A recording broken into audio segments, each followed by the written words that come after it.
Hey everyone, this video is part 3 of my Daredevil by Ed Brubaker coverage. Last volume, Matt Murdock's status quo has kind of been set normal once again.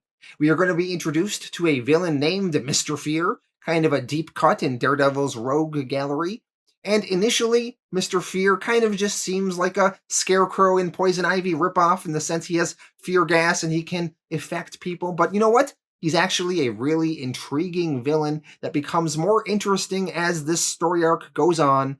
And this story arc ends on a little bit of a twist ending, an unexpected ending, which is very exciting for future ramifications of Daredevil's world. So yeah, this is going to be a good one. Let's dive into it. Daredevil by Ed Brubaker, Part 3. Daredevil written by Ed Brubaker and art by Michael Lark. This video will covers issues 94 to 105. The main story arcs are To the Devil His Due and Without Fear. These story arcs were initially collected in 2 trade paperbacks called Hell to Pay Part 1 and 2. The first issue in this volume is Daredevil issue 94, Our Love Story. This is a recap issue and does not really go over any new ground. In the issue, we are reintroduced to Matt and Mila's relationship and its history. How Matt and Mila met, Matt's outing to the press as Daredevil, Matt and Mila getting married and then almost getting divorced, although they are still married at this point, as Mila never filed the paperwork. Matt being thrown in prison, Matt eventually being released from prison, Matt and Mila breaking up, now getting back together, and now they're trying to make it work. Mila, even though she really wants this relationship to work, she is worried it is headed for heartbreak. Daredevil issue 95, To the Devil His Due, Part 1 of 5. In Ryker's Island prison, prisoner Melvin Potter, also known as the Gladiator, is in trouble. He is found in the prison machine room having murdered 2 other prisoners with saws. When guards come to arrest him, Melvin professes his innocence, saying, I didn't do this, I swear." Meanwhile, Daredevil is in Hell's Kitchen, and he finds the streets in chaos. Criminals appear to be synchronizing their crimes, using a minor but noisy crime as a distraction, and then pulling off their bigger time crime somewhere else. Daredevil is chasing some criminals that pulled off a robbery and are in their getaway car. Daredevil manages to swing and land on the getaway car and fight the driver and causes the car to crash. The getaway car driver gets out of the car, and then uncharacteristically, and fairly extremely, the getaway car driver kills his associates, and then rather than face Daredevil, he tells him, "You go to hell, devil," and then he shoots himself in the head, killing himself, too. Daredevil is shocked by this. He thinks, why would this man commit suicide rather than face me or jail time? Why were these men so desperate? Damn it, this is all wrong. It's like the whole world went mad when I was gone. Later on, Matt goes home to spend time with Mila, and in the morning when they are in bed, Matt gets a phone call. The phone call is from Foggy Nelson. Foggy tells Matt that Melvin Potter, the Gladiator, is in trouble. He apparently killed 2 men in Rikers. Matt, he doesn't want to take the case. He's sympathetic to Melvin, but he doesn't think it's a good idea. He wants to keep a low profile, and defending Gladiator, who is heavily associated with Daredevil, is not really a good move for him. Over at a courthouse, Becky Blank, who is a new partner in the firm, Nelson, Blake, and Murdock, meets with an old law school friend of hers named Gus. Gus is with the public defender's office, and he asks as a favor if Becky wouldn't mind defending Melvin Potter, the Gladiator, as he is in over his head and needs help. Becky agreed to take the case. Later on, when Becky is back at the law office and talking to Matt and Foggy, Becky tells them the news that she already took Melvin's case. Matt is angry about this. He tells Becky, well then you call your friend back and tell him you can't take it, and that's that. Foggy agrees with Matt, saying, look Becky, Matt and I talked about this already and decided to leave it alone. There are plenty of other good lawyers out there. Becky is angry. She says, I know I'm the new girl here, but I thought I was a partner. Matt tries to plead with Becky, saying, look Becky, it was my decision. I just think, considering the last year of my life, and the way the government is looking at the masked community, it's best to stay off their radar for now. Is that unreasonable? Becky does understand where Matt is coming from, but she offers to do this case without his help, and she's not budging on this matter. She says, Gus is a friend of mine, and he was supposed to be handling Melvin's early release, and then everything blew up in his face. So I can't back out even if I wanted to. Melvin Potter is an innocent man who's being set up. Do you really want to turn your back on him because you're worried about more bad press? Because that doesn't seem to be stopping Daredevil from going out every night. Just hear him out, Matt. Talk to him one time for me. Matt eventually agrees with Becky and says they should take the case. Gladiator has temporarily been transferred out of Rikers Island prison and is at Bellevue Hospital. He is eventually going to undergo a psychological assessment. For now, he is in their criminally insane unit.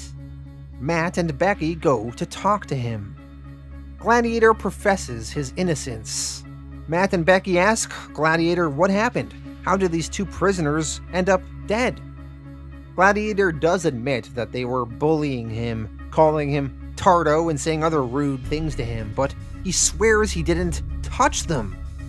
Gladiator says, you know how I hate to hurt people, Matt, you know. Becky asks Gladiator, well then who did this? Gladiator answers, someone hit me from behind, I think.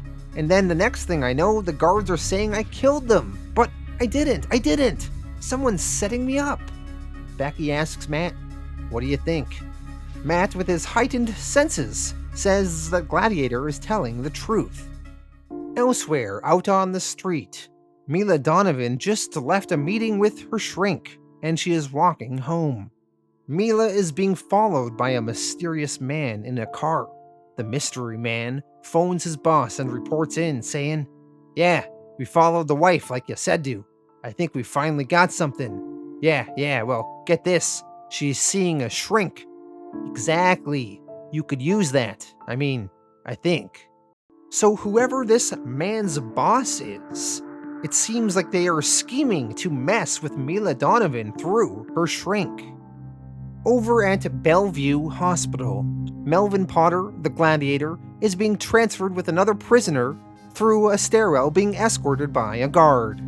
The other inmate is mocking Gladiator, saying, Melvin, little baby Melvin won't eat his supper, take his pills. And Melvin just snaps, almost like he is not in control of his own body. He breaks his handcuffs, he grabs the inmate, smashes his face against a wall, and kills him. And then Melvin turns to the guard and throws him down the stairs, killing him too. Finally, Melvin seems back in control of his body again. He looks at the blood on his hands and he doesn't realize what just happened. Another guard enters the stairwell and sees the dead bodies and sees Melvin and asks, oh my god, what the hell did you do?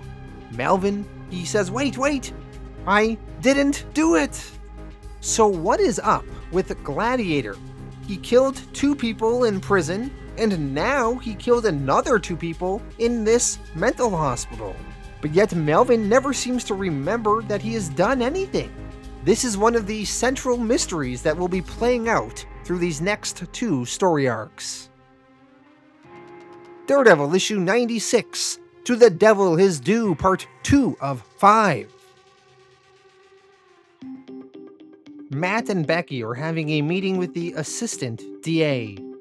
The assistant DA is sympathetic towards Gladiator and Matt's arguments, but Melvin just killed 2 people in an escape attempt.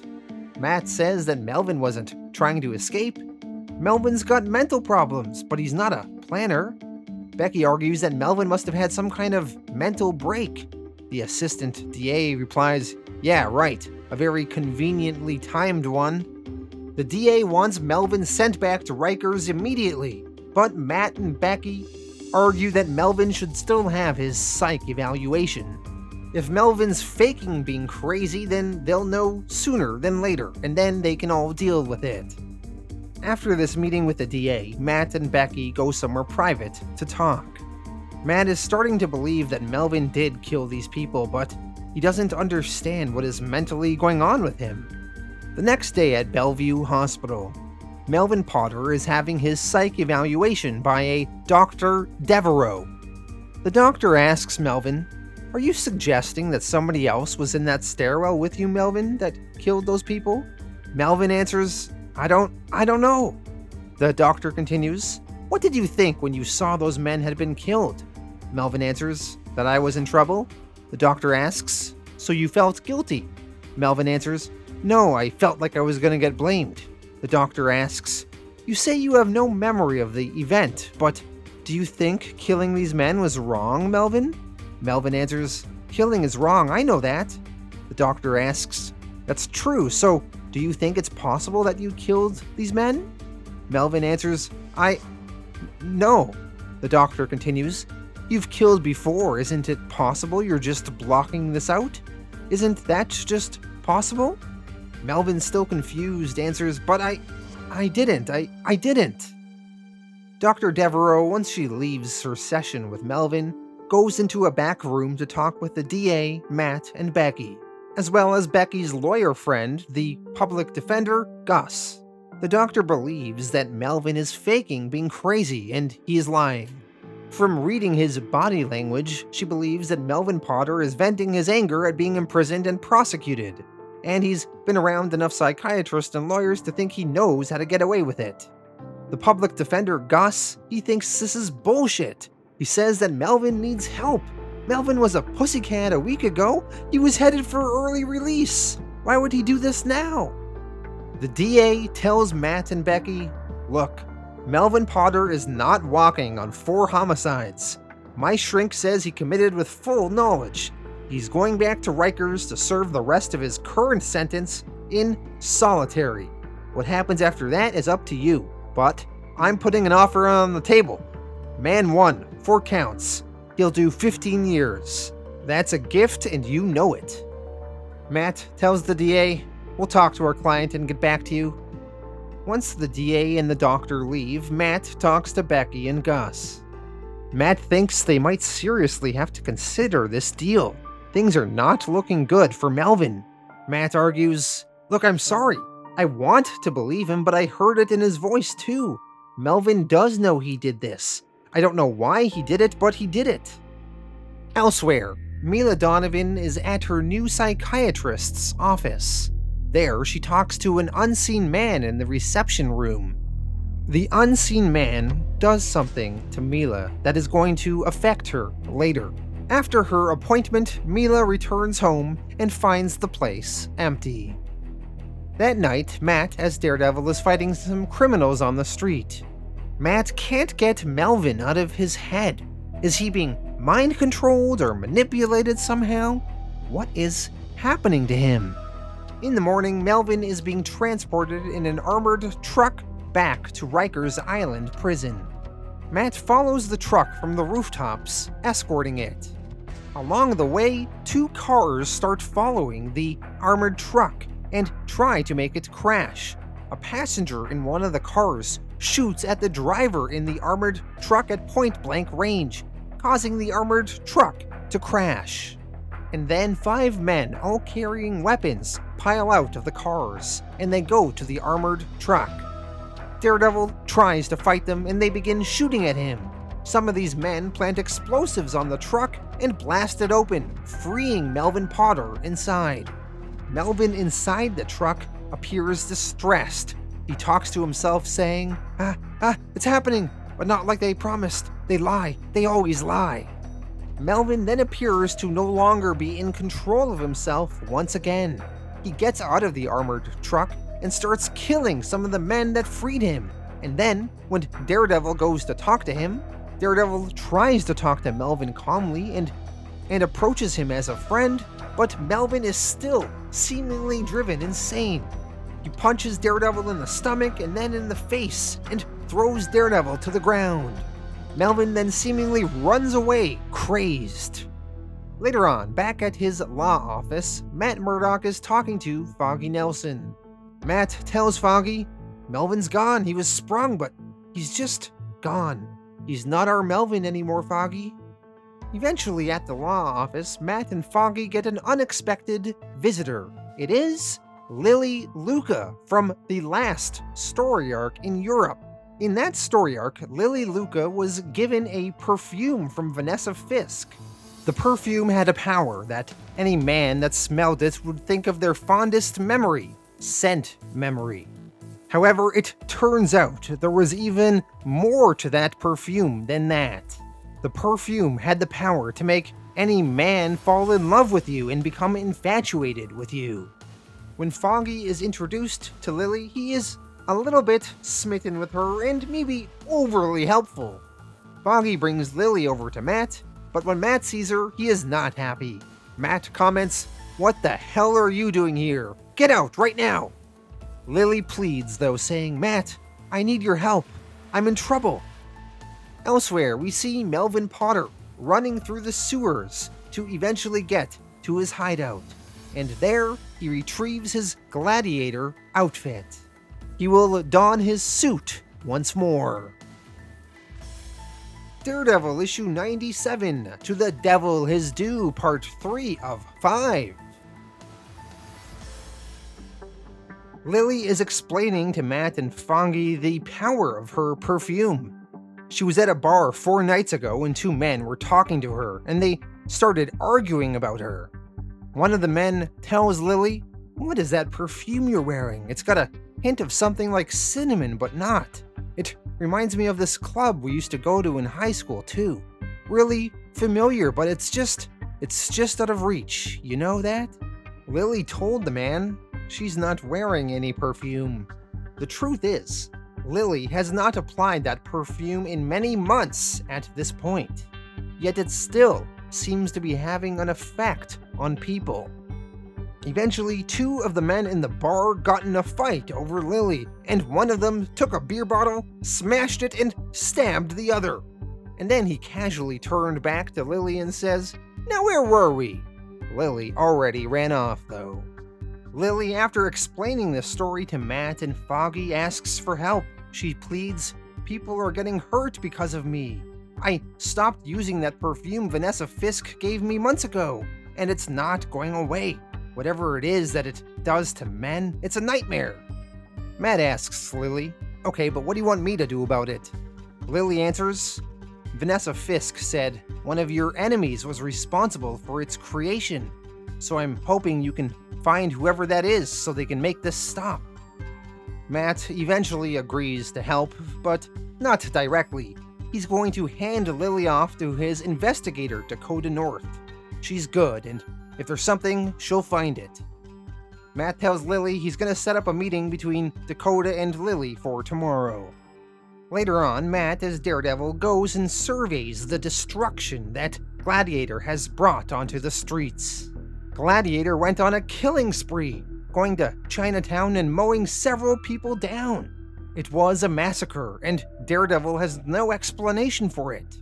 Daredevil, he needs some answers, and he figures he should go talk to Gus, the original public defender for Gladiator, as maybe he will help provide some insight. However, when Daredevil arrives near Gus's apartment, Daredevil, with his heightened senses, smells that something is off. Gus appears to have committed suicide and is dead in his bathtub. Daredevil assesses that this crime scene does not feel staged. No one else has been in here for weeks. Gus really did kill himself. But why? It doesn't make sense. Daredevil will have to investigate this more later. The next day, Matt meets Lily Luca at a coffee shop. He is only here to introduce her to Dakota North. Lily and Dakota order food. Matt does not. Lily asks, "Oh, are you not having anything?" And Matt answers, "I've got to meet my wife for dinner in an hour." Lily, looking disappointed, replies, "Oh, I didn't know you had a wife." Matt answers, "Now you do."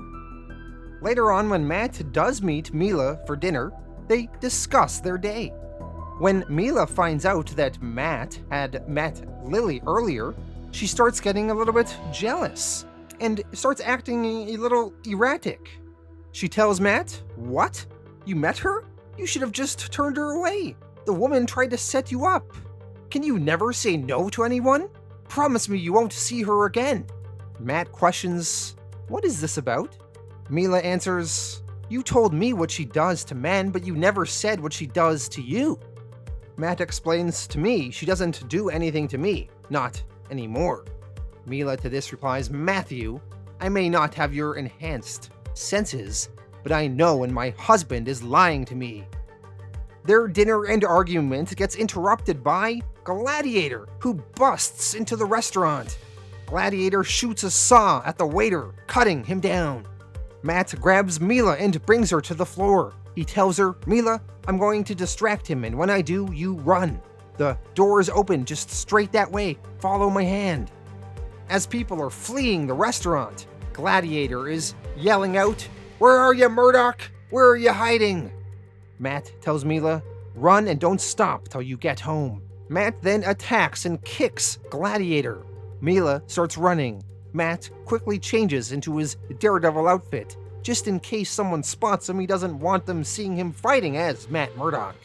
As Daredevil and Gladiator are fighting, Daredevil asks, "Who did this, Melvin? Who did this to you? I can get you help."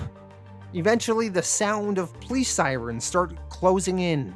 Gladiator knocks Daredevil out and escapes. And when Daredevil wakes up, he is in the back of a police cruiser. Two cops can be heard arguing. They are debating if they should unmask Daredevil and see who is behind the mask. However, the one cop makes the argument to the other, "We know who they said it is, and that's another reason to leave that mask where it is. You saw how much he sued that paper for, and he won." The cops, not wanting to potentially face a lawsuit, are not going to reveal Daredevil's identity. Daredevil then overhears another voice from the crowd outside. The voice says, "I thought you'd want to know where Gladiator was going while you're locked up in the back of a police car. You really shouldn't have left your wallet on the floor, Matt." Matt's wallet was left on the floor of the restaurant with his new home address, which Gladiator retrieved. And Gladiator then went to Matthew's house. And now, it seems like Gladiator has come to torture a helpless Mila Donovan. Daredevil issue 98, To the Devil His Due, part 4 of 5. Two criminals are in a warehouse talking. One of the criminals is a man named Turk Barrett, and the other is a man named Ox. They are discussing the latest assignment that their boss gave them. Turk had to arrange the delivery of various drugs to various criminals all around the city. Once people start taking the drug, it should really rile them up and cause some anarchy. Over to the apartment of Matt Murdock and Mila Donovan. Gladiator attacks Mila and slaps her down to the floor. Over to Daredevil. He is in the back of a police cruiser. He is begging to be let out, as he believes his wife is in danger from Gladiator. Daredevil tries to explain this, but the cop is having none of it. So Daredevil is forced to break his way out of the back of this cop car. He kicks out the door and rolls outside. The cops chase Daredevil, but Daredevil is too fast and makes his way up a fire escape to a roof, and he is gone. Daredevil makes his way back to his home, but Mila and Gladiator have already left. We see Gladiator has brought Mila to a rooftop of another building. Mila tries to talk Gladiator down. She tells him, "Please, just let me go. Is that really what you want to be? A monster? A killer? What happened to that sweet, gentle man? The one who was good with his hands? The one who liked to sew? Is that man lost? Please, don't tell me he's lost. He can't be. He has to save us. Don't you want to save us, Melvin?" Gladiator almost seems to fight through this mental break for a brief moment. He seems to almost be the old Gladiator again. But it does not last, and he goes crazy once again. He grabs Mila by the throat and starts dangling her over the side of the building. That is when Daredevil finally manages to track them down. Daredevil yells out, "Melvin, put her down!" Gladiator responds, "Sure, anything for you, Matt." And Gladiator tosses Mila off the roof. He then fires some saws at Daredevil. Daredevil manages to evade them, and then he jumps off the roof to try to save his wife. Daredevil, soaring through the sky, trying to fall faster than Mila, manages to catch up with her and grab her. He then manages to swing them both into the side of the building through a window. Gladiator was not over with this fight, though. He pursues Daredevil. Gladiator bursts through a wall like the Kool-Aid Man, and he continues his attack on Daredevil. As Daredevil is fighting Gladiator, he recognizes that Gladiator seems to be fighting like a wild animal, using all of his strength but none of his skill. And Melvin, when he was deep into his Gladiator persona, had some serious skill. This is not the Melvin that Daredevil knows. As Daredevil and Melvin continue to go at it, Mila, she yells, "Stop it! You're going to kill each other!" Daredevil doesn't care. He almost seems like he is going to kill Gladiator as he finally has the upper hand. But Mila tells Daredevil, "Matt, you've got to stop. It's not his fault." Daredevil holds Gladiator and asks him, "Melvin, are you in there? Are you back? Tell me, who did this to you, Melvin?" The hypnotic trance on Gladiator seems to be broken once again. Melvin cries out, "I don't know, Matt. I don't know what's wrong. What's wrong with my head? I can't, Matt, it's not me. Melvin starts running towards the window. He is going to jump out and commit suicide, but Daredevil will not let him. Daredevil grabs on to Melvin's back and starts trying to subdue him. Eventually, Daredevil knocks Melvin out to protect him. Daredevil and Mila embrace, and then they watch over Melvin and wonder what has gotten into him. We see elsewhere in a random store in New York. Some criminals under the influence of some new drug are under a craze. They are going from store to store, killing shopkeepers and taking their money. These criminals are way more prone to violence and do not seem to be bothered by killing. Much like how Gladiator was going crazy earlier, it seems like this is now affecting some of the criminals on the street. Daredevil issue 99, To the Devil His Due, part 5 of 5. Matt Murdock, Becky, and Foggy go to visit Gladiator in Bellevue Hospital. He has been heavily sedated and is not reacting to anything. Becky comments, "Someone drove Melvin Potter insane. This is my fault." Matt tells Becky she was just being manipulated like the rest of them. This isn't about her. Afterwards, they all return to their law office. Matt turns into his Daredevil outfit and hits the streets. He wants to investigate the series of gruesome murders from the night before. Apparently, 5 people were killed. Innocent shopkeepers gunned down for no reason. So as Matt is out as Daredevil, the rest of them are all getting to work. Lily Luca is here too, as Dakota North is helping her out investigating into her. As Lily is waiting, her and Foggy get to talking in the lunchroom. Eventually, Mila Donovan arrives. She bursts in, and when she sees Lily, she gets really upset and begins to cause a scene. Meanwhile, out on the streets, Daredevil is investigating the latest wave of violence and what its source is. Eventually, his investigation leads him to a warehouse where he beats up thugs Chico and Merv. Daredevil asks about this new drug he hears on the streets and what exactly it is. With Merv knocked out, Chico scared, he answers, "I don't know, man. I never used it, but they say the drug makes you feel, invulnerable, fearless, like you aren't even afraid of death." Daredevil asks who Chico's boss is, and Chico says his boss is a man named Turk.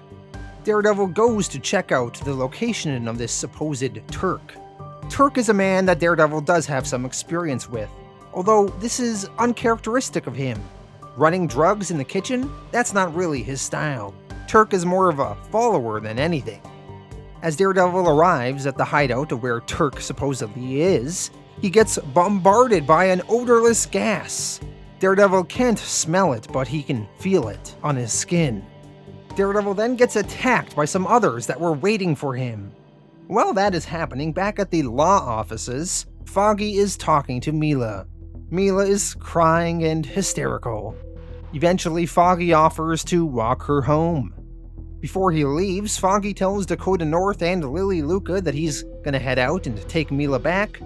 And Lily offers to come with Foggy. She says she could use some air, and she's just getting in Dakota's way here.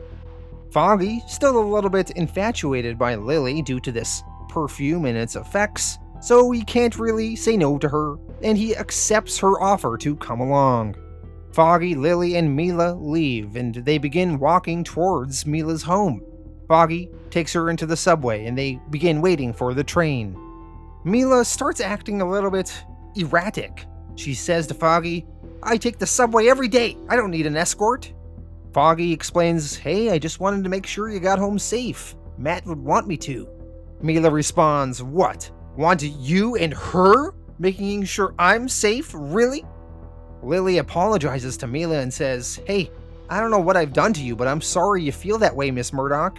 Mila continues, "I know all about you. Your tricks won't work, even if he falls for you."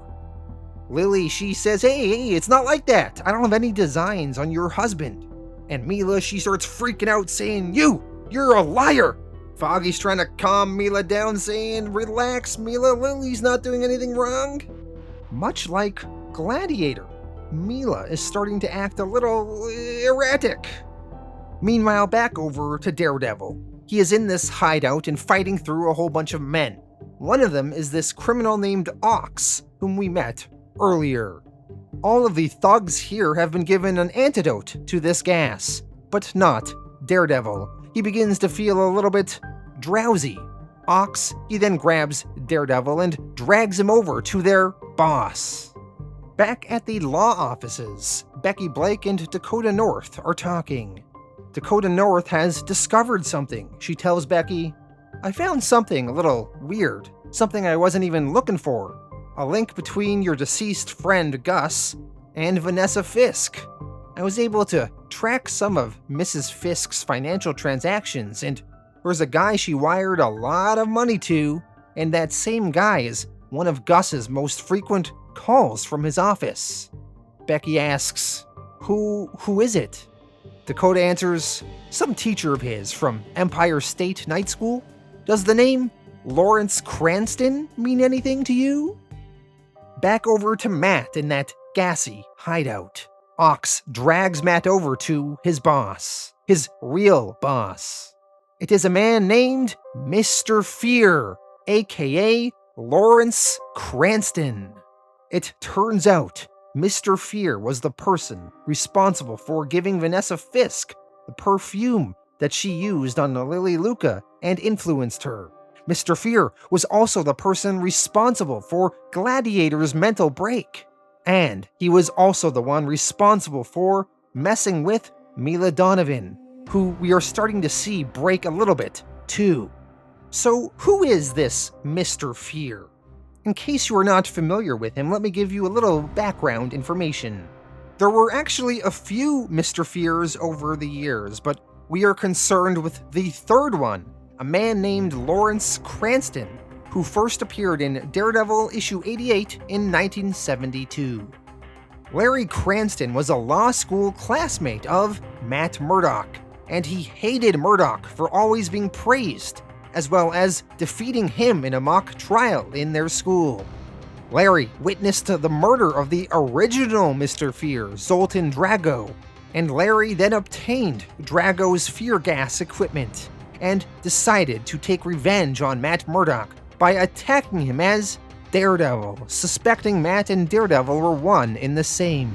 Larry was eventually defeated and seemingly killed by Daredevil, but he survived and continued to harass Daredevil with his fear gas and other agents. Mr. Fear's fear gas powers is very similar to the Batman villain Scarecrow. However, Mr. Fear also has some powers that are kind of mixed with poison ivy. He can manipulate people with pheromones. The combination of these powers makes him a very formidable foe. Mr. Fear greets Matt in that hideout. He says, "Hello, Matt. It's been a long time, hasn't it? But I tell ya, I've really been looking forward to this." Matt recognizes him and says, "What? Larry? You did all this?" Mr. Fear answers, "And more, old friend. You don't know the half of what I've done." Back into the subway, Mila Donovan is continuing to act erratic. We now know she has been driven a little bit insane. It turns out that Mr. Fear got to her in her therapist's office several issues ago. Mila tells Foggy, "Don't try to mollify me, Foggy. Just don't. You can't see what Lily's doing to you." Foggy tells Mila, "Mila, come on, seriously, calm down." Foggy, he then gets a phone call that he has to take. He tells Lily to stay with her for a bit. Lily goes over and talks to Mila. She tells Mila, "I'm honestly not trying to cause you any trouble, Mrs. Murdock." Mila, she responds, Just die, bitch!" Mila snaps. She pushes Lily, and Lily gets pushed into another man. And that man, he gets sent into the train tracks, and a subway car comes and runs him over, killing him. As this subway car zips by, Foggy, he drops his cell phone and says, "Oh my God, Mila, Mila." Civilians that watched this are saying, "Oh my God, she pushed that woman. My God, someone call 911. Mila, she drops to her knees and she says, What did I do? What did I do?" Lily, shocked, says, "She tried to kill me. She pushed me and I bumped that man. Oh my God." And then remember, Lily's perfume is still affecting people, and they are infatuated by her. And I thought this was so funny. There's a civilian man there, and he says, "Hey, someone get this beautiful woman some help." And then another guy responds, "I'll help her." Anyway, Foggy is comforting Mila, and he asks her, "Mila, what have you done?" Mila responds, I don't know. What's wrong with me? I don't know. Oh my God, where's Matt?" Back to Matt in that hideout with Mr. Fear. Mr. Fear gloats to Matt, saying, "By the way, did I mention that I know your wife?" And with that cliffhanger, we end this story arc. In the next story arc, we will learn more about Matt's battle with Mr. Fear, and we will see the fallout of Mila Donovan accidentally murdering someone. Will she be able to prove that she was affected by this Mr. Fear's fear gas and that is why she did this? Or will she be going to jail for murder? Daredevil issue 100, Without Fear, part 1 of 6. Mr. Fear is talking to Daredevil and explaining why he is so angry with him. He says, "You're so arrogant, Matt. It's as if somehow you feel like you deserve a better life than everyone around you, but you do nothing to protect it. You thought you could just have it all back? They expose you in the papers, throw you in prison, take away everything that matters to you, and you think you can just act like none of it ever happened? I mean, do you even realize how arrogant that is? Like the world will just right itself for Matt Murdock just because, while I'm out there teaching at Empire State, not even using my real name. They call me Harold. Do you know how much I hate that name? But Matt Murdock, oh, he's getting it all back. His law practice, his wife." Matt asks, "What did you do to Mila? What did you do, Larry?"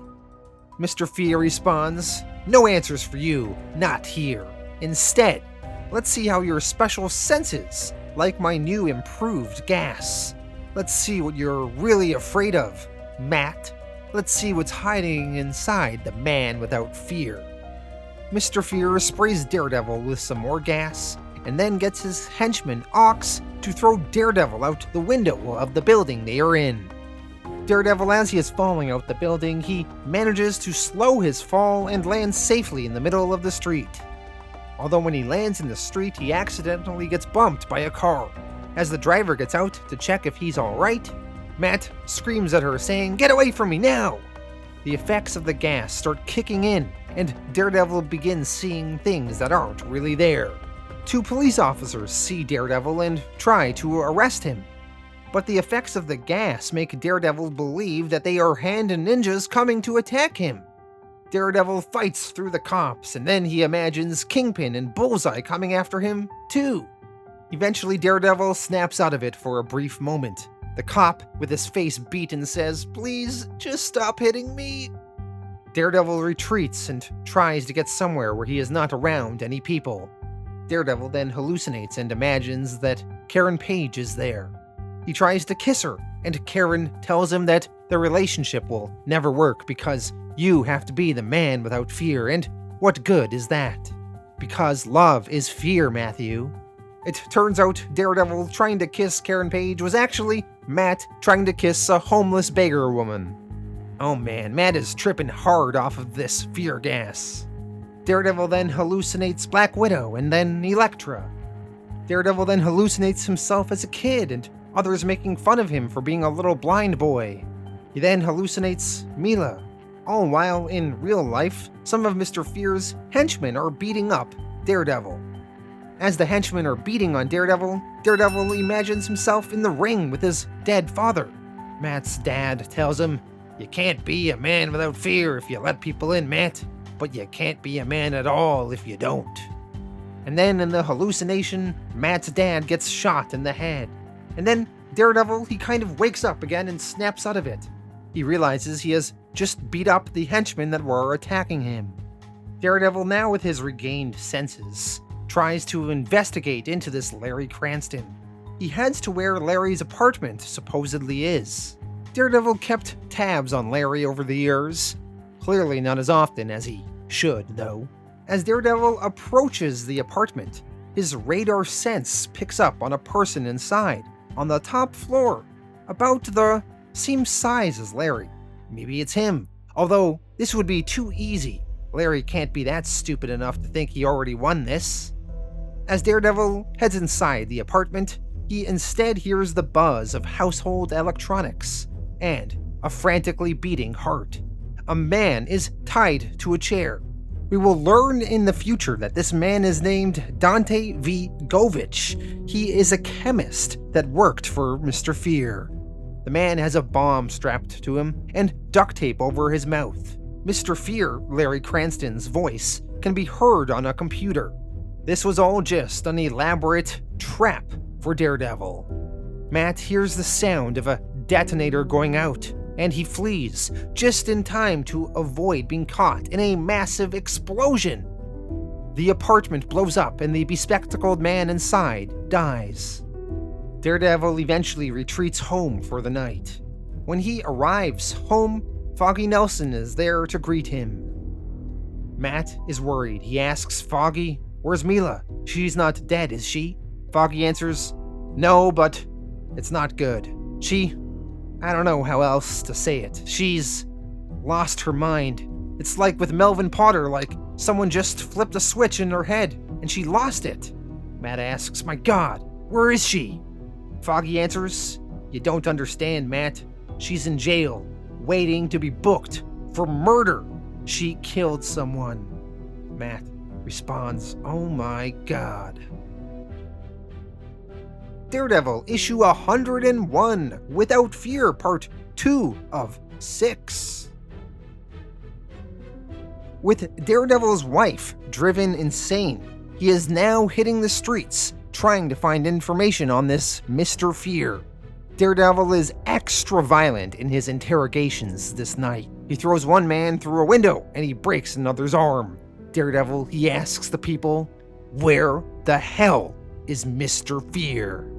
The next day on the streets, the criminal Turk is talking to some of his associates.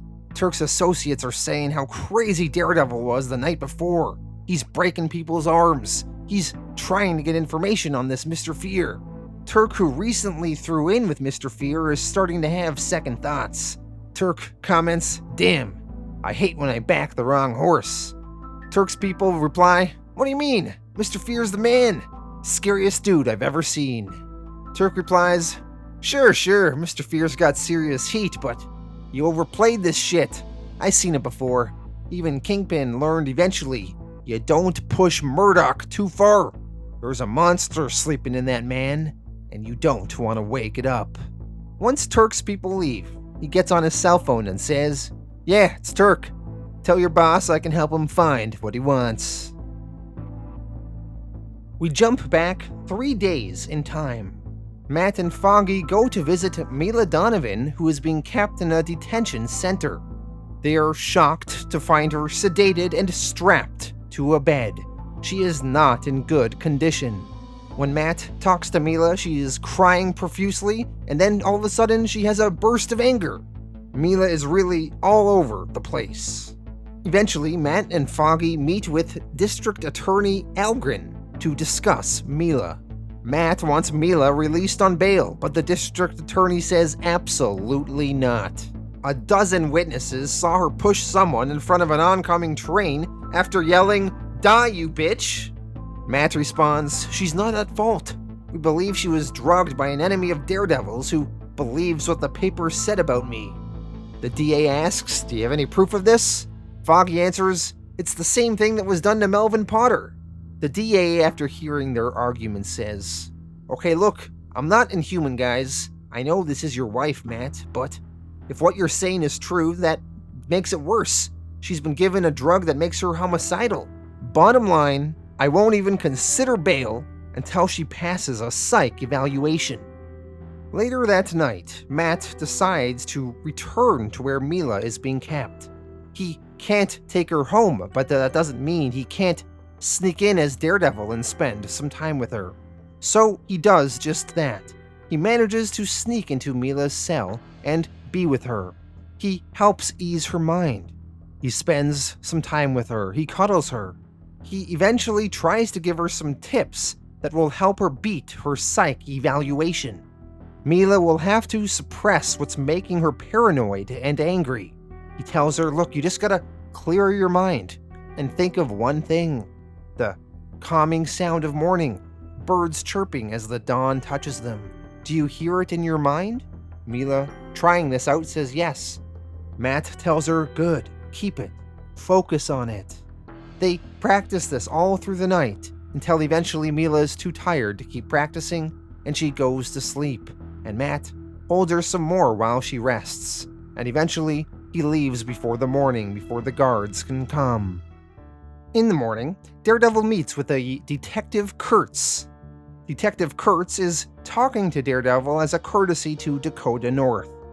Detective Kurtz explains that the man that was killed in Larry Cranston's apartment, the one that we saw blow up a few issues ago, was a man named Dante V. Govich. Dante was a teacher at Empire State University. He was arrested last year for selling drugs to students, but the charges were dropped. Dante was a science teacher there, chemistry. He was a genius. Dante eventually connected with Larry Cranston, aka Mr. Fear, and together they made a whole bunch of new fear drugs and gases. These new drugs and gases were only possible because of Dante's superior chemistry knowledge. And eventually, it appears that Mr. Fear killed Dante. Perhaps because Mr. Fear wanted to be the only one that knew the secrets of these chemicals. Or perhaps he wanted to wipe out the only man possible at producing an antidote.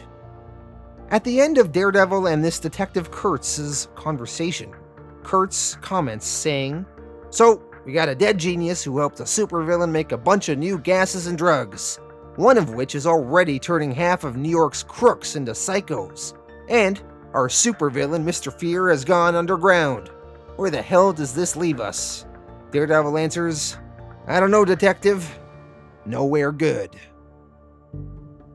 Later on, it is now time for Mila Donovan's psych evaluation. Foggy, Matt, and the district attorney are there to witness it. At first, Mila's psych evaluation is going well. She is managing to stay in control and sound like her normal self, just without the confidence. But after a few minutes and some more questions, Mila snaps. The poison in her mind is too strong. She starts yelling and lunges at the person questioning her.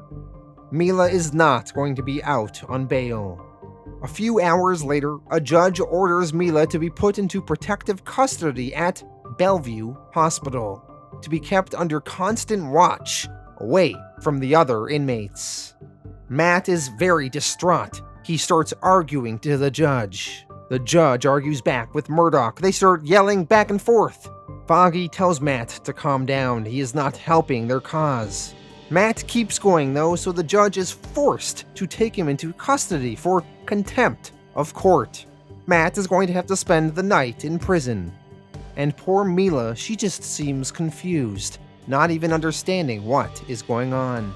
She just asks, "Matthew, what's going on? Why are you yelling? Am I going home now?" Back now in the current day, Daredevil is continuing to brutalize criminals, trying to find information on Mr. Fear. He is yelling, "Where is he?" As Daredevil is fighting through these criminals, he thinks to himself, "I know why you did it, Larry, Mr. Fear. I know why you killed your chemist, because you didn't want anyone else to have the antidote. That antidote is your power over me. But you were too cruel this time, Larry. You went too far. That was your mistake, because now you're the only person who can cure my wife. So I am going to find you, no matter what I have to do." As Daredevil continues brutalizing the underworld, Turk is watching at a distance with a new man. This man is Turk's boss. He is the villain known as the Hood, also known as Parker Robbins. The Hood is a character that first appeared in Hood #1 in 2002. Parker Robbins is a criminal mastermind who possesses mystical powers and knowledge of the occult. He gained his powers after stealing a cloak and boots from a demon servant of Dormammu. The cloak grants Parker Robbins the ability to become invisible and levitate, and the boots allow him to walk on air. He can also teleport and shoot electrical bursts from his hands. With Wilson Fisk now in jail, the Hood wants to become the new kingpin and rule the criminal underworld. But right now, Mr. Fear is standing in his way as his biggest rival. Turk asks the Hood, maybe we should just let Daredevil deal with Mr. Fear. The Hood answers, "No, I don't think so, Turk. But if Fear's playing it safe right now, hiding out, then maybe we'll just let Daredevil lead us to him. Then me and my guys can finish off whichever one of them is still standing." Turk responds, "Whatever you say, you're the boss." And the Hood answers, "No, I'm the Hood." Daredevil issue 102, Without Fear, part 3 of 6. We see how Larry Cranston, aka Mr. Fear, lives. Right now, he is in a penthouse, in a bed, with 3 beautiful women he was with the night before. All of this is possible because of Mr. Fear's drugs. He uses it to influence everyone. He can make people love him the same way we saw that perfume affecting people around Lily Luca. And he can also make people fear him. He can make people fear him so much they will do whatever he commands. He has used this power to amass himself an army of loyal soldiers that will follow his orders. Eventually, Mr. Fear goes to get some training in with some of his men. These men are the best trainers in the country, mercenaries and killers who fear nothing, yet they fear him. And they barely lay a hand on him, no matter how hard they struggle. Subconsciously, they simply just don't want to. After Mr. Fear finishes his training, he is visited by his loyal henchman, Ox. Ox tells Mr. Fear, "I think we got a big problem." Ox then relates what happened the night before. The Ox works for Mr. Fear, and he is in a gang called the Enforcers. He is in the Enforcers with a guy named Montana and Fancy Dan. They were at a bar, and Ox was bullying the bar owner, trying to get him to push Mr. Fear's product. When the bar owner first refused, Ox started trashing the place.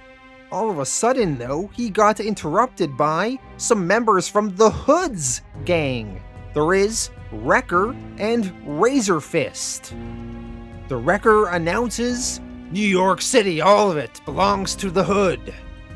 They all begin fighting, and news of their fight makes its way to Detective Kurtz. Kurtz has been keeping a lookout for Fear's people, and Ox is a known associate of Mr. Fear.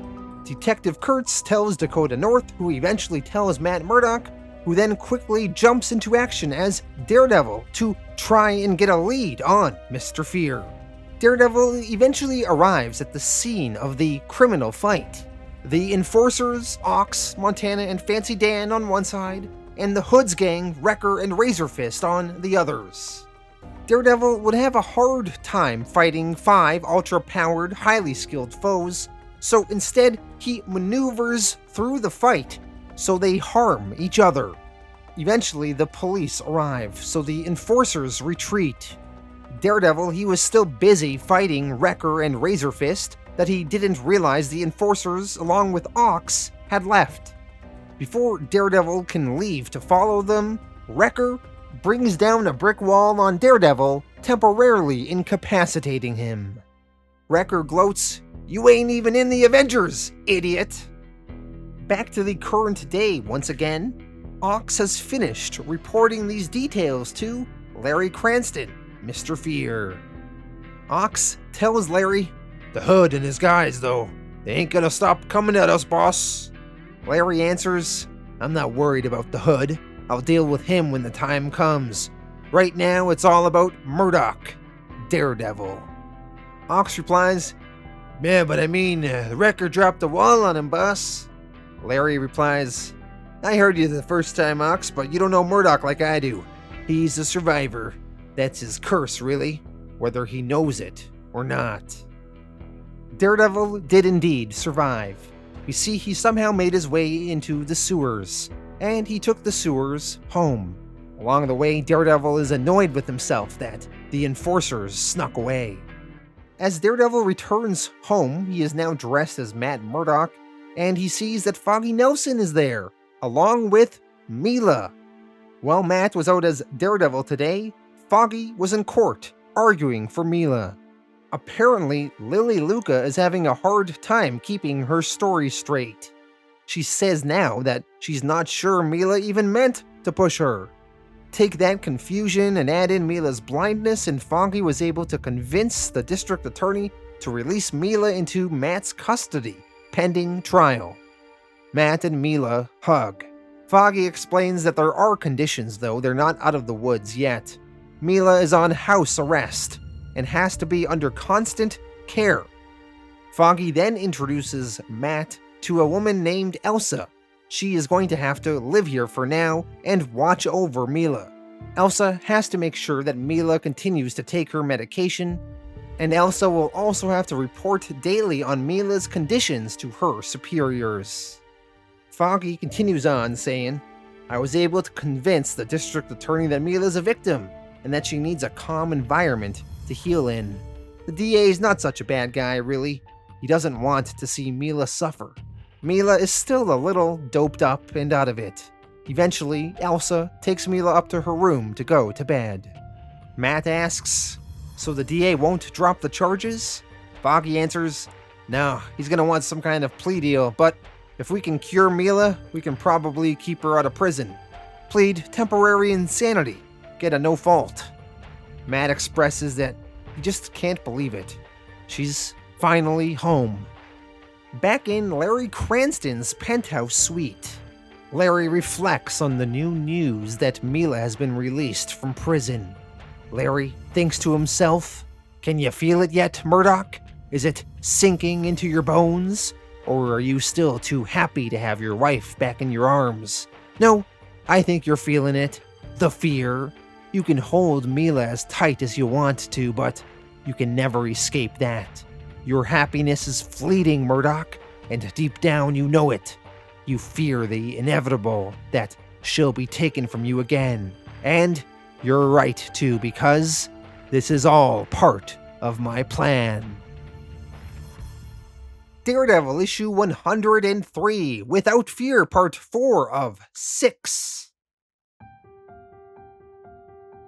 Daredevil is watching a gang war going on between Mr. Fear and the Hood's men. They are battling in the streets of Hell's Kitchen. Daredevil is not going to get involved for now, unless he has to if an innocent gets in the line of fire, but for now he will stay a shadow. He is just waiting for someone, anyone who can lead him to Larry Cranston, Mr. Fear.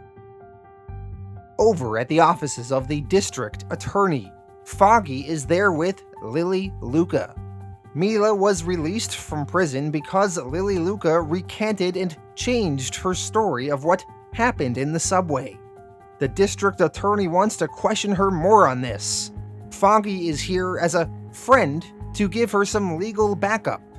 Lily, talking to the DA, explains the change in her story. She says initially when she was questioned by the police, she was so shocked by the entire thing, she told them that Mila pushed her. But now she is saying that Mila actually slipped and never pushed her intentionally. Mila was just trying to grab onto her. The DA still finds this story hard to believe. He says that he has several witnesses' statements that conflict with Lily's new story. Lily, she replies, "But I was the one closest to her. Doesn't that make a difference?" And Lily, with her pheromone power that she has from Mr. Fear from wearing this perfume months ago, she is able to influence the DA, make him, in a way, fall in love with her and want to agree with her. The DA, being affected by this, is successfully bewildered.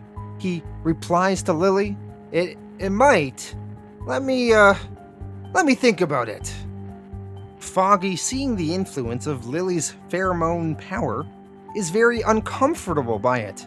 He's not happy with how this all went down, but he doesn't say anything as this may help Mila. After their meeting, as Foggy and Lily are leaving, Foggy tells Lily, "My God, seeing your power in action? That's what you do?" Lily replies, "Not on purpose, Foggy, but if I can influence men, why not use that to help?" Foggy answers, "Because we're lying, that's why, and you're making him overlook it." Lily asks if Foggy is mad with her. Foggy answers, "I don't know. I can't seem to get mad at you for more than a second or two." Lily continues, "I'm sorry, I just feel responsible, Foggy. If I hadn't been there, well, I'd still like to see Matt and Mila if I can, just to see how she's doing." Foggy tells Lily, No, that's not a good idea. That's really not a good idea." Back over to Matt Murdock's home. Him and Mila are in the kitchen. Mila is attempting to make breakfast. Mila grabs a knife to prepare some of the meal, and Matt gets anxious by it. He's worried that Mila might go crazy and stab herself with it or something. The two of them get into an argument, and eventually Elsa, the nurse, comes in to take Mila away to her bedroom and sedate her. Matt feels very powerless and helpless by this whole situation. He also doesn't like this nurse having to live in his home and always sedating her, although he finds Mila is slipping away, getting worse. Later that day, Daredevil hits the streets and works his contacts. He finds out where one of Mr. Fear's men, Fancy Dan, is getting healed. Fancy Dan got injured at a recent battle, and he was recovering in one of the night nurse's many clinics. So Daredevil tracks him down, interrogates him for a bit, and after about 2 hours, Fancy Dan spills some of the beans. He tells Daredevil that Ox is the main one that talks to Mr. Fear, and Ox is having a meeting tonight. He's setting up a new distribution hub for that psycho drug Fear has them all peddling. So Daredevil, he goes to this meeting place, and he also tips off the police. Eventually, during this meeting, the police storm in full SWAT gear, and they try to take down Ox and his men. Ox attempts to take off once the police start swarming the place. He manages to get outside, but then Daredevil, in a taxi, drives a car right into him and takes him down. Meanwhile, over at Matt Murdock's home, Lily Luca has arrived with a bouquet of flowers and a note. She wants to give them to Matt or Mila. She is doing this despite Foggy telling her earlier not to reach out to Matt or Mila. The nurse, Elsa, arrives at the door. Lily explains herself, saying, "Sorry to just pop in like this, it's just, well, my name's Lily and I'm a friend, and I thought perhaps Mila could use a friend right now, you know?" Back over to Daredevil. He has taken Ox to an abandoned warehouse and has tied him up in chains. Daredevil wants information. Ox is pretty adamant he is not saying anything, but Daredevil tells him, "I need you to understand something, Ox. I need you to understand that lines have been crossed. People I care about have been targeted. So I need you to understand this. I will do whatever it takes to find Mr. Fear.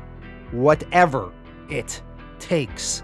Matt then lights up a welding torch, implying he is going to torture Ox until he hears what he wants. Daredevil issue 104, Without Fear, part 5 of 6. Lily Luca is running out of Matt and Mila's home. She seems to be in a panic. She gets into a taxi cab and she heads off. She says to herself in the back of the cab, "Matt, I'm so sorry." We now jump back 5 days ago, and we see Lily Luca at her own home, and she has an unwanted visitor. It is Mr. Fear. Mr. Fear greets her. He says, "Good evening, Miss Luca. I've been hoping to meet you for some time now. I heard that Vanessa Fisk found you quite useful, and well, now I want you to be useful for me." Lily was scared. She asked, "What do you want?" Mr. Fear told her, "I want to help you. I understand my perfume isn't wearing off, and that's caused problems for you. I can fix that." Mr. Fear then starts pumping gas into Lily's apartment. She is scared by this. She asks, "What are you doing to me? What is this gas?" Mr. Fear continues, "You're confused. Give it a few minutes to settle in. Soon you'll see." Lily doesn't understand. Mr. Fear continues, "You will see that you want to help me too. In fact, you're going to want that more than anything in the world. The idea of letting me down will simply terrify you." Lily pleads, "Please, don't hurt me." Mr. Fear continues, "Hurt you, Lily? I'm going to give you everything you want. You're the key, you see. You're the one she tried to kill. You're going to get Mila Donovan released from custody. Then you're going to do a few more things for me. And then I'm going to cure you." Lily, picking up on something Mr. Fear said, asks, "You said you could give me everything I want?" Mr. Fear answers, "When I'm done, you can have him, Matt Murdock. That's what you want, isn't it?" Lily does want Matt, but she asks, "You mean you're not going to kill him?" Mr. Fear answers, "Now, Lily, where's the fun in that?" Back to the current day. Daredevil is torturing Ox. Daredevil implied that he was going to burn Ox with a blowtorch. Instead, though, Daredevil just hits Ox in just the right places to make him lose vision for a short time. And then he touches Ox in the exact right pressure points to make it feel like Ox's body is being burned by the blowtorch. He is not, though, but Ox does not know that. All he hears is the flame and his own screams. Daredevil knows the only way he can get information from Ox is if he makes Ox more frightened of him than he is from his own boss, Mr. Fear. Ox, eventually, after some torture, does give Daredevil the information he needs, the location of his boss. Daredevil, now armed with this information, heads off to seek Mr. Fear. he leaves Ox tied up in chains in that warehouse. Moments after Daredevil leaves, the Hood, who had been following Daredevil, goes into that warehouse and wakes up Ox. Ox, when he sees the Hood, says, "Oh God, not you too, Hood." Hood replies to Ox, "Don't worry, Ox. I'm not here to torture you. I'm actually here to help. Sort of." Ox to this says, "Well, okay then. You need to get me a phone. Now." Elsewhere, Daredevil, within 20 minutes of leaving Ox, is at the penthouse suite of Larry Cranston, Mr. Fear. Daredevil fights through all the many bodyguards that Mr. Fear has there. Daredevil eventually forces himself into the final room where he assumed Mr. Fear would be, but instead, the only thing there is a woman in bed. Daredevil asks her, "Where is he? Where's Larry Cranston?" The woman replies, I don't know, I swear. He got a phone call and he just left, okay? He said when you got here to give you this." The woman gives Daredevil a sheet of paper. Daredevil reads the paper and it says, "Too late, Matt, don't you see? From now on, you'll always be too late." Daredevil wonders, always too late? What is he up to? What does he mean? Mila, no! Daredevil assumes that Mila is in trouble and he rushes home. When he arrives home, Matt finds Elsa, the nurse, beat badly, lying on the ground. Matt calls an ambulance for her. Then he eventually finds Mila in her room. Mila is in shock. Blood is on her hands. She doesn't fully understand what happened. Matt comforts her and tells her, "It's not your fault." Eventually, the ambulance and the police arrive, and Mila has to be arrested and taken away once again. While Matt is home, he smells Lily Luca's scent. He knows that she was here, and he follows that scent and tracks it back to Lily's home. Matt, now dressed as Daredevil, confronts her. Lily is awoken in her bed. Matt starts yelling at her, saying, "I gave you a second chance, Lily, and you used it against me. Do you realize what you've done?" Matt starts strangling her. He almost is going to kill her, but then he stops himself and holds back. Lily tells Matt, "I didn't do it on purpose. You don't understand, I couldn't say no. He wouldn't let me. I only went to your house. He said I just had to get near her and she'd go crazy again. That nurse tried to calm her and the next thing I knew, Mila was hitting her with a table lamp." Matt asks her, "And you just, ran away?" Lily answers, "I was terrified, Matt.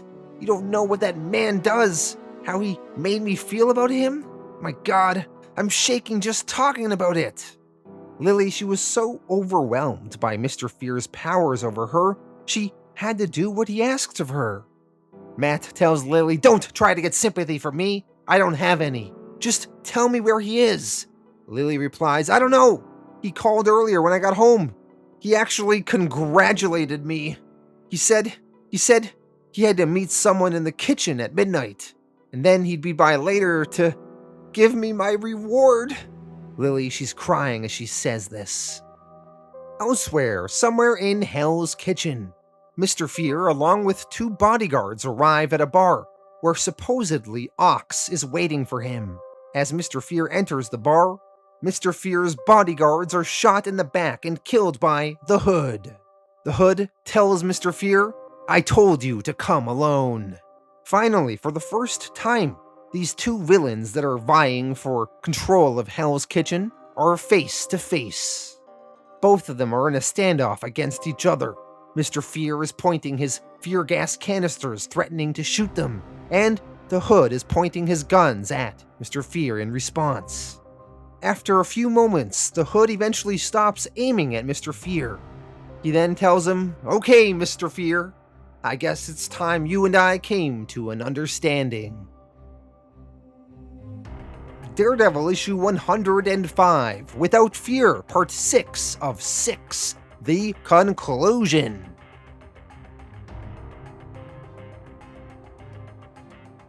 Daredevil sits atop a building. He is focusing his senses, trying to pick up the voice of Larry Cranston. It is a difficult task. It is not easy to shut out all of the noise in Hell's Kitchen and zero in on one voice, but he manages to do it. Daredevil manages to pick up on the conversation between Mr. Fear and the Hood. In a bar, Mr. Fear and the Hood are discussing. The Hood asks Mr. Fear, why is he seemingly starting a war with him? Mr. Fear admits that he just started a war in Hell's Kitchen to annoy Matt Murdock. It's only ever been about him. The Hood, surprised, asks, you mean you started a turf war with me just to get at Daredevil? Mr. Fear explains, it's all part of a bigger picture. Murdock loves this neighborhood, considers it his personal property in a way. So, to watch it torn to shreds while he's busy with other tragedies, that must have been hell for him. But, as far as I'm concerned, when I'm through with Murdock, you can have Hell's Kitchen. The Hood is a little surprised by Mr. Fear's motivation. He feels it is maybe a bit far-fetched, but if all Mr. Fear wants is a showdown with Daredevil, well then that's really his own business. The Hood tells Mr. Fear, so if this is all about facing off with Daredevil, you really think you can take him all on your own? Because my lookout just reported in, and Daredevil's on his way, here, heading right for us at top speed. Mr. Fear sends the Hood, as well as his loyal henchman Ox, out. He wants to face Murdock alone. Mr. Fear then goes up to the roof to wait for Daredevil to arrive, and eventually he does. The two of them are now facing each other. Mr. Fear asks Daredevil, hello, Matt. How's the wife? Mr. Fear's laughter really pisses Daredevil off. He charges at Fear. Fear is actually a somewhat capable fighter. He manages to reverse and flip Daredevil off of him and into a side wall. Daredevil continues his relentless attacking though. They trade some blows. Mr. Fear tries to spray Daredevil with his fear gas, but Daredevil manages to break the fear gas canister off of Fear's wrists. Daredevil starts to overtake Mr. Fear in their battle. Daredevil then screams at Fear, did you really think you stood a chance? That you could actually touch my wife and somehow win? Mr. Fear responds, you think it's about this fight?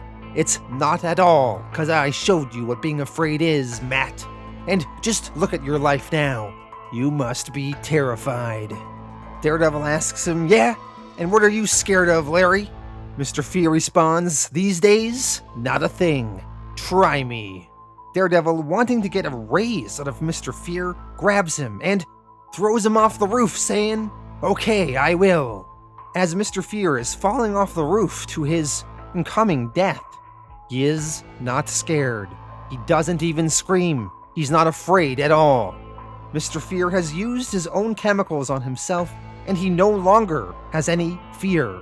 Daredevil, watching Larry without fear, is annoyed. Damn, this isn't the same Larry Cranston he's faced before. He's used some of his new potions on himself. He's got no fear, no hesitation. Daredevil saves Larry's life. He throws his billy club and attaches it to Larry's leg, and Larry swings into a window of a building. Daredevil then joins Mr. Fear inside that building, and they square off some more. Mr. Fear sprays Daredevil with some more gas. Daredevil has already lived through and overcome this fear gas once. It does not seem to have any more effect on him now. Daredevil grabs Mr. Fear and slams his face through the window of a door. Daredevil has finally won their battle. Mr. Fear, Larry Cranston, is now sitting up against a wall, beaten. Daredevil tells him, it's over, Larry, it's over, and this is how it's going to go.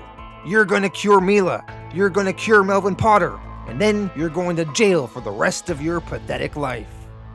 Larry, he just starts to laugh. I just love that you think you've won. There is no cure, Matt.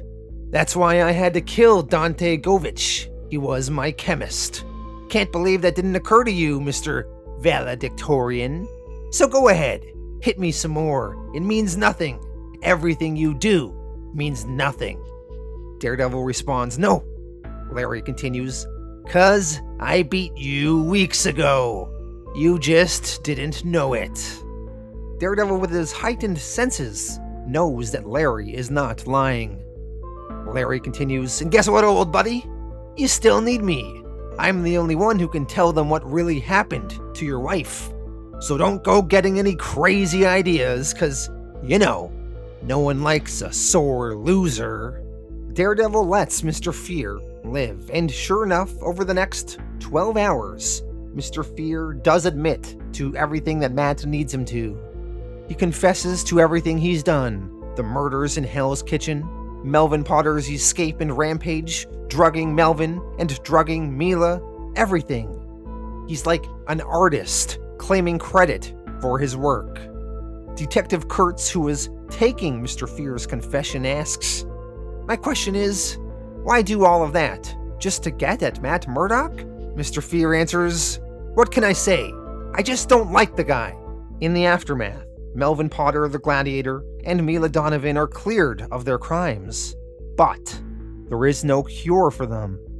Mila Donovan is moved into a clinic that can care for her. The poison from Mr. Fear's gas means she can no longer live a normal life, as she will be a threat to others and herself going forward. Matt checks Mila in, and then he goes. As Matt and Foggy leave the clinic that Mila is staying in, Foggy tries to reassure Matt, saying, "Listen, Matt, they're gonna help her. You can't give up. Mila's got a strong mind. She can beat this. I know she can." Matt eventually responds to Foggy, saying, "I ruined her life, Foggy." Elsewhere in Ryker's penitentiary, Larry Cranston, Mr. Fear, is the newest inmate here. Larry's body still has the same chemicals of Lily Luca's pheromone perfume, so that he affects everyone here, and everyone in Rikers. The inmates and even the officers do their best to please him. Larry thinks to himself, "I'm the king of Rikers Island. The other prisoners love me, and the guards do whatever I tell them. And they don't even understand why they do it, why they're afraid of me and want to please me, even without my mask, without my gas." Larry then goes to his cell, where one of the female guards is there waiting for him. She removes her clothes and is ready to please him.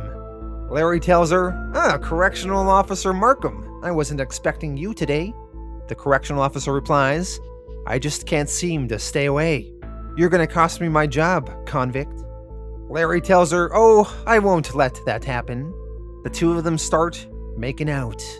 Larry, he then thinks a message to Matt Murdock. He says, "Someday, when I tire of this life in here, they're gonna walk me right through the doors of this prison and back into your world. At least whatever's left of it." Back in Hell's Kitchen, Matt Murdock is alone in his home. He is sitting on his bed, sad about the events that recently happened. Watching him from a distance are the Hood and Ox. The Hood tells Ox that he is pretty impressed with Mr. Fear's work. Ox replies, "Nah, I ain't much for this whole leaving him suffering routine personally. I just soon as see Murdock dead. So, we gonna start up work in the kitchen again or what? Me and the guys need to get back in the action." The Hood responds, "Not just yet. I think we'll just let it be for now. Let this Daredevil think he's accomplished at least one thing." And with Matt Murdock's life in shambles again, we end the Without Fear story arc.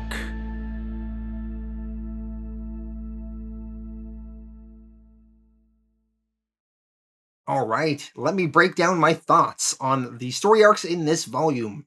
Now, I thought the entire story arc of Mr. Fear was kind of a long build.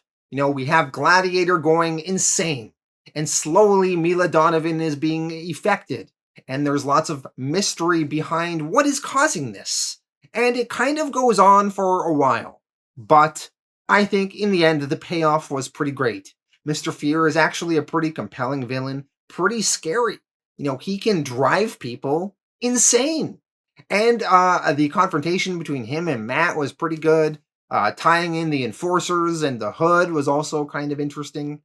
And in the end, where Mr. Fear basically reveals to the police that, he was behind all this stuff, but the big twist ending is that there is no cure. There is no cure for Mila. There is no cure for Gladiator. they are just going to be insane. And that is that. So Mr. Fear, in a way, is kind of won in destroying Matt Murdock's life. There's nothing Matt can do. And then when he's in prison at the end here in Rikers, and he's manipulating everyone, and everyone treats him as a king, and the female guards are doing sexual favors for him, really great stuff. I kind of love when the villain wins sometimes. It's always makes for an intriguing story here. Mr. Fear, he's becoming a really compelling villain here. And, I want to see what's going to happen in the future with him and Matt, and will Mila be okay? It's interesting how Ed Brubaker and Bendis before him just constantly try to destroy Matt Murdock's life. They out his secret identity. He goes in prison as a fugitive. Finally, some of that is resolved, and now Matt's wife is driven insane.